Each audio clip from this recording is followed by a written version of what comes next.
Hi, I'm John DiArmo with the Coquille Sword Group. And I'm Edward. And today we're going to be talking about the Nagashi kata. Nagashi kata is, Nagashi uchi. Close. Right, very close.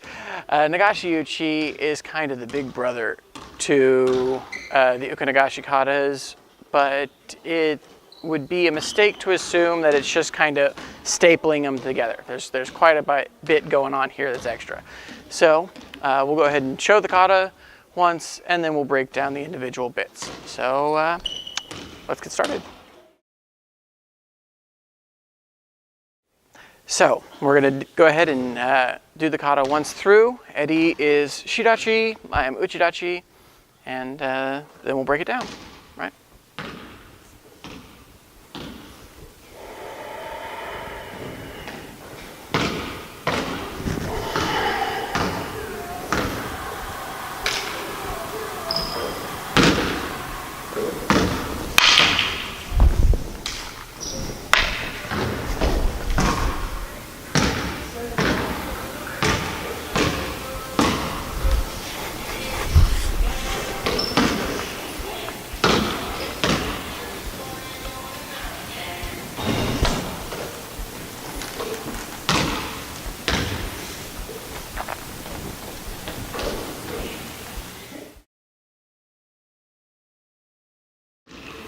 So let's go ahead and break down the kata step by step. So we start off in the standard position. We both push to chudan. I pop up to haso. He drops to gate on. We start our steps. 1, 2, 3. Good. So I'm going to scoot in just a little bit.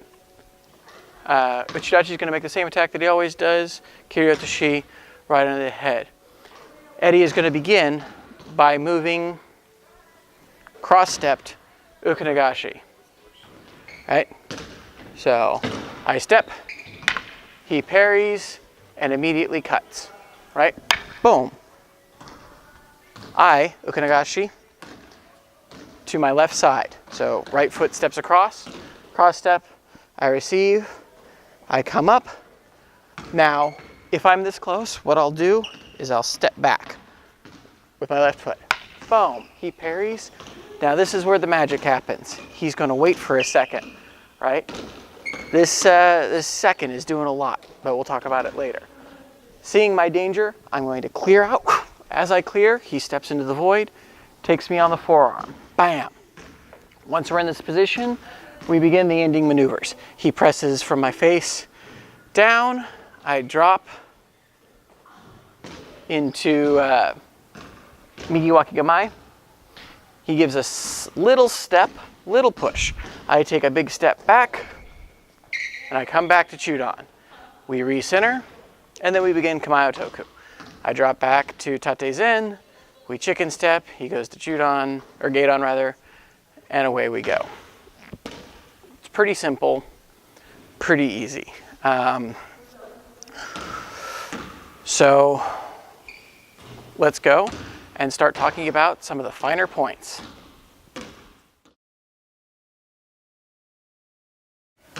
So, the Nagashi uchi kata.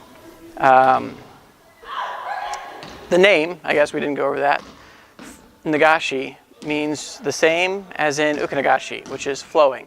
But this time, it's put before uchi. Uchi means to strike. So, whereas before we had a flowing reception, now we've got a flowing strike.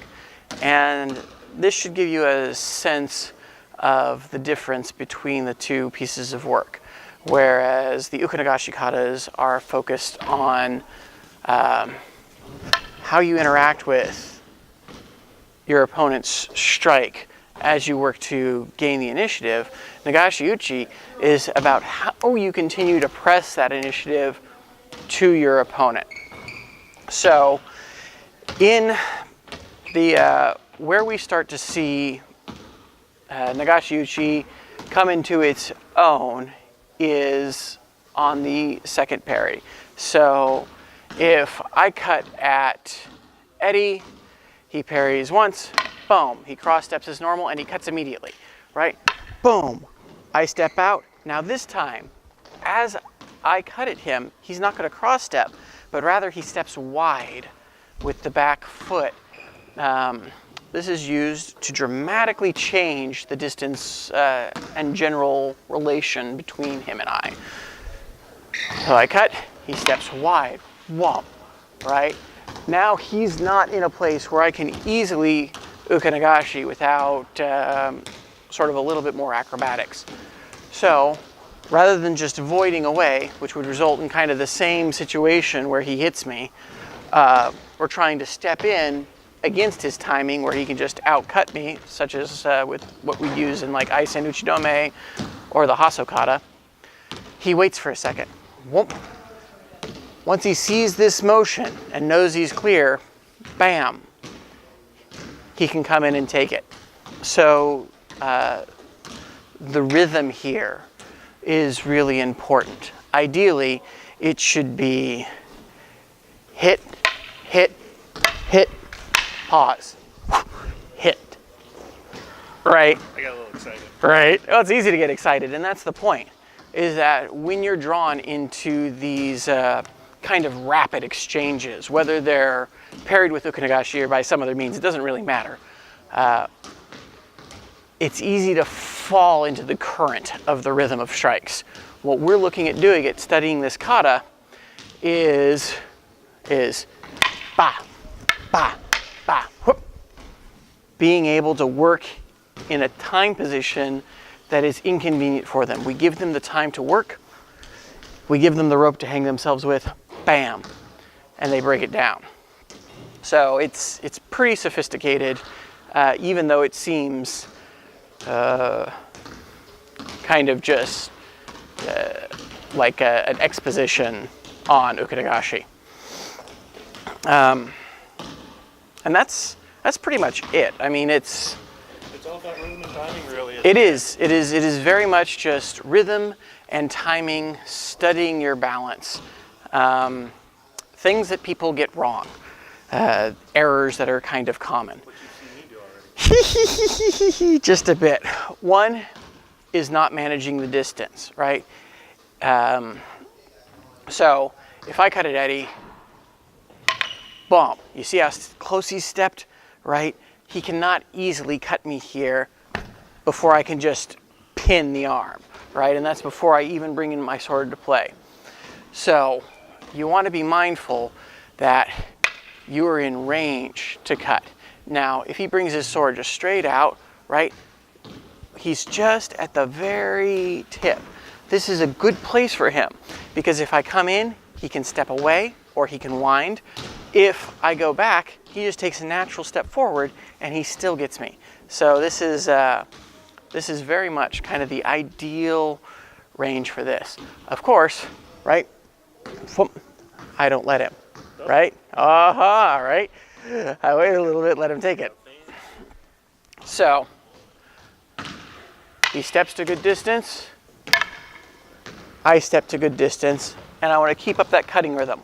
1, 2, 3, boom. Now this, again, it's trouble. Because it's sort of that sweet situation we're looking for.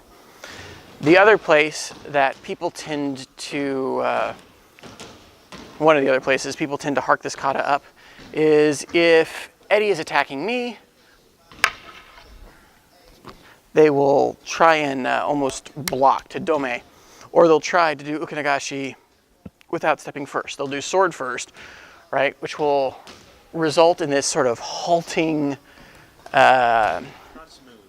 Yeah, you don't have the same rhythmic progression, and it's one of those things where in class you won't necessarily notice it, but then when you bust out the shinai, you'll find that you've fallen into this halting rhythm, right? Which you're just extending the space between your actions and giving the opponent room to step in, and that's not good for anybody except for your opponent.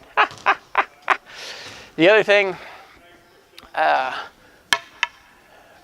as he parries, and he cuts, is to step with the wide step and leave your back leg there. Not only does it leave your leg still kind of in the space where he can work easily, but it pins my body back.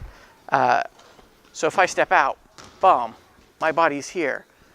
But if I step out and bring my foot with me, my torso is completely cleared that middle space. So I go one space, two space with the step, to a third sort of boop, boop, boop, stacked position away from his attack.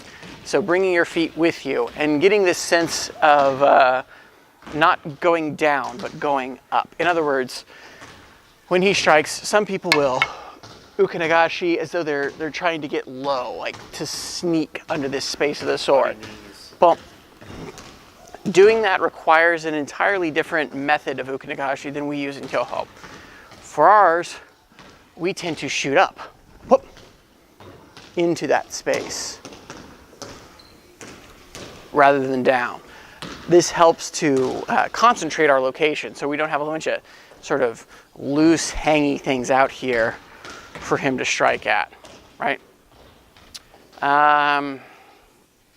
Those are kind of the biggies. Really, Nagashi uchi is a very simple kata that just uses movements that you're already familiar with. I mean, the only new movement is the wide step, right? But like we said in the uchi Nagashi katas, that's the more naturalistic way to step, and so people don't usually need extra special training for it. If anything, after this kata, people will tend to hark up their uchi Nagashi migi by stepping wide with it and coming in, right? Is there anything that you can think of? It's Get the mic close to you. the ending part is all about timing and the distance exactly of your opponent. So not going too fast, but we already talked about that. Right, right. Or too slow, right? Basically, in the beginning, of course, there's nothing for it but to sort of be mechanically studying these motions, right? But once you have the basic concept of like